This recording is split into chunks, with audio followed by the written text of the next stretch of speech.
Hi,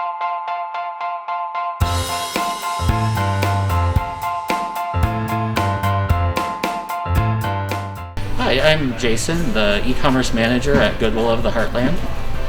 And I'm Don, the e-com assistant manager for Goodwill of the Heartland. So we are in our e-commerce department right now, standing by a lot of our wonderful items for sale. We receive items from our 17 Goodwill stores in eastern Iowa and a little bit in Illinois, and we post these items to ShopGoodwill for sale. A lot of these items are available for bidding right now as we're recording this video. Some of the items may have already sold and we're just awaiting the payment for the item. We sell a wide variety of items, from jewelry to electronics, board games, toys, antiques, designer clothing, anything and everything. We list a little bit of anything and everything on ShopGoodwill. Our items are initially sorted at the point of donation in our retail stores, and they select which merchandise is to be sent to us to sell online. We train our store team members on which items, generally what kind of categories of items we look for to sell online.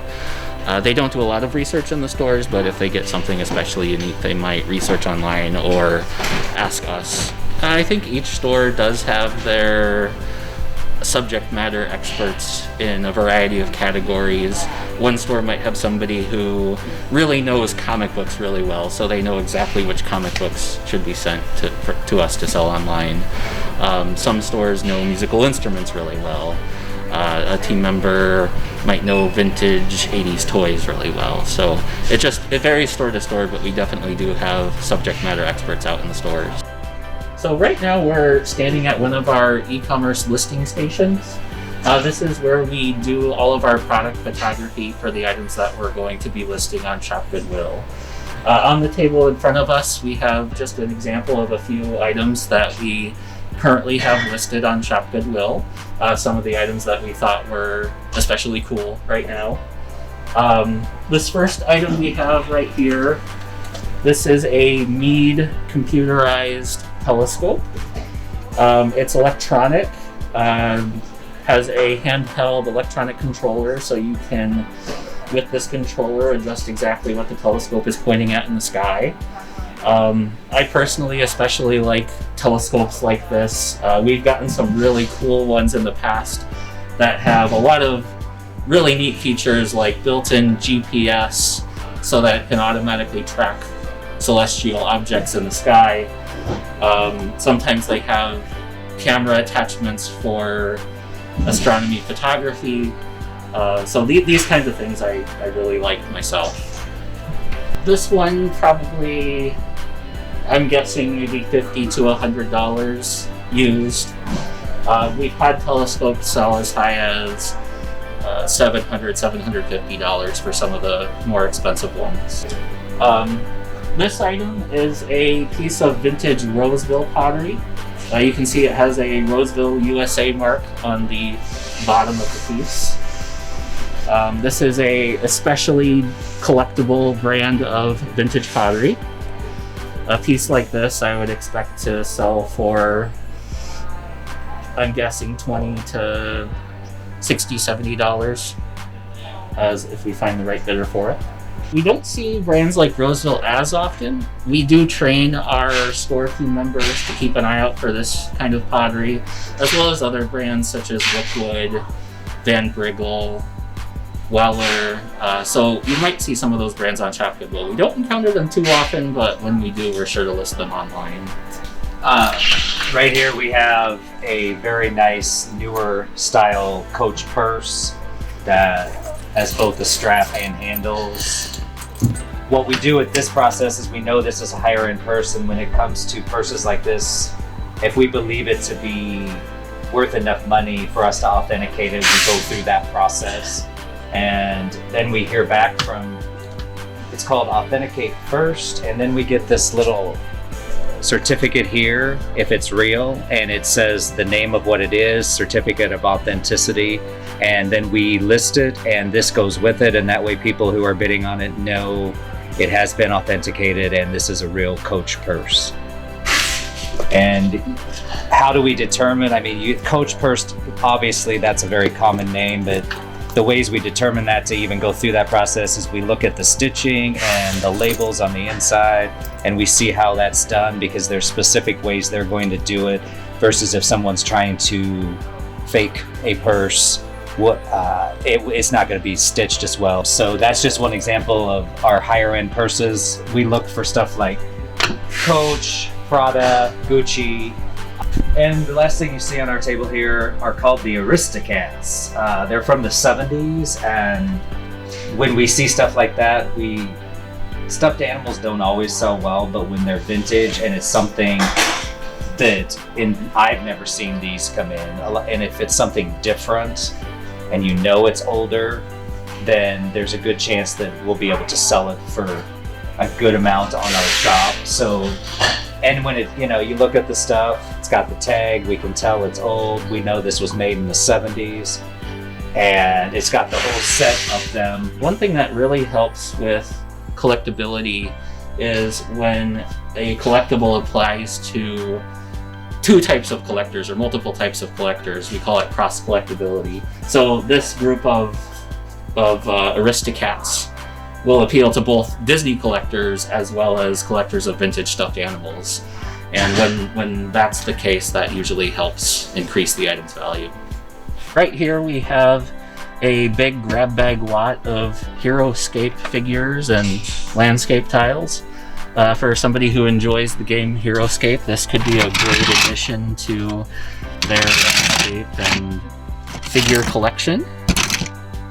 It looks like somebody must have donated their chicken collection, so we grouped these two together.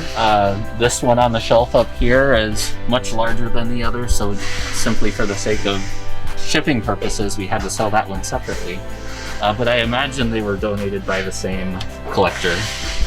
You see collecting trends kind of come and go.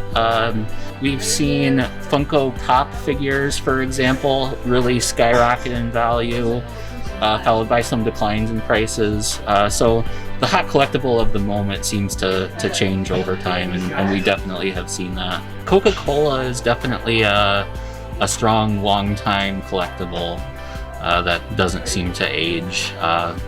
Coca Cola collectibles from all ages, from antique to vintage to modern items, have good sellability. One thing that seems to be constant for us is that people like to collect things that they had as a kid. So the toys of yesteryear changes over time, but people always like to collect what they had as a kid.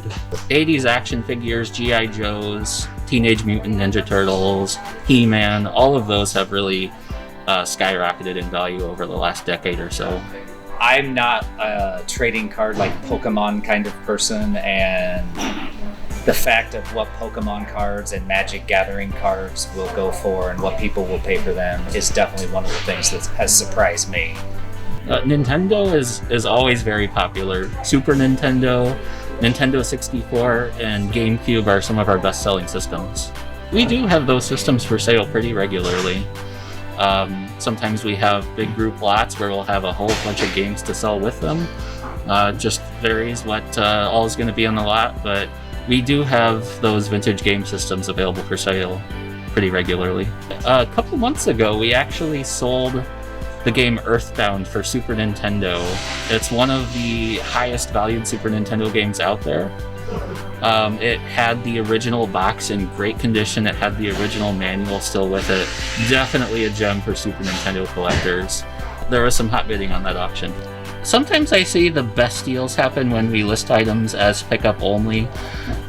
If it's something that's too large for us to ship, we might have to list the option as pickup only so people can only bid on it if they're able to come pick it up from us. I have seen some steals go out that way, from a grandfather clock that sold for about $50. We had a Oscar de la Renta for Century table that we sold a couple weeks ago that sold for a little more than $30. It's probably a $1,000 table. You will see someone working in what is called a jewelry box, is what we call it, on their desk, and they lay items out that don't have to be authenticated. Their value is not as great as some of the other jewelry we get.